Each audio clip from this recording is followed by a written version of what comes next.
Hey everybody, I just wanted to do a quick update here for the race car and show you what I'm up to today. Nothing major, just a quick little thing I was doing today to relax, have a beer, sit outside, work on the harness a bit.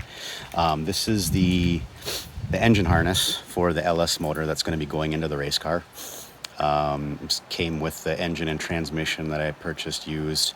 It's out of a 2014 three-quarter ton Chevy Express van.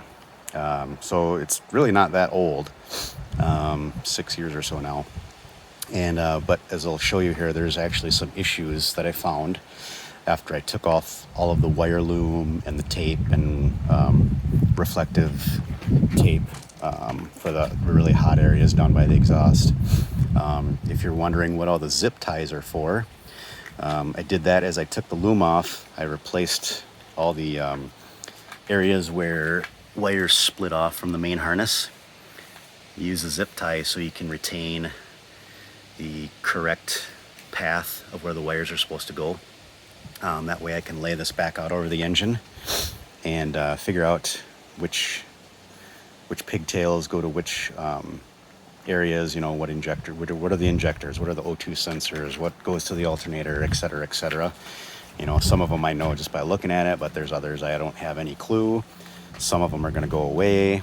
So this was just a good way to kind of keep things in order. Otherwise you end up with a, giant ball of yarn and you have no idea what goes where. Here's all the stuff I pulled off of it. And here's the ECU. This is a E38 for the Gen 4s. And then the transmission control unit is actually inside of the transmission. I'll have to pull that out as well, so that can be programmed. But anyway, I just wanted to show you guys some of the things I found that were wrong with this. So this is a section, comes down and around, and this was all wrapped in like a silver reflective tape like this, which was an immediate giveaway telling me that, okay, this is down by the exhaust, these are hot areas. These are the O2 connectors, and these were fine. They have these protective cups that go around them, and these basically connect right to the exhaust pipe onto the oxygen sensors. Those are okay. These, however, again, these had that reflective taper on them, which is supposed to resist or reflect the heat.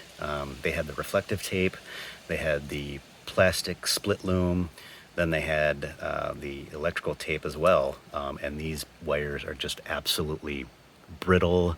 They're really stiff. The sheathing just cracks when you bend the wire. So it's in really rough shape. You can kind of see there, like this was just right by the connector. The sheathing, the wire sheathing was melted right off. Couple other things I noticed. Like this is a good example. Here's a connector. 2 white wires going to this connector. That's not normal. An OEM harness, every wire is going to be, every wire going into a connector is going to be a different color, so you can identify what each pin is for. So you trace that back a little ways, and you find that, oh look, there's a couple splices in there. Those are actually an orange and a green wire that are supposed to come up to that connector. So someone's made a repair there at some point. Let's see what else. Oh, there's another big one over here.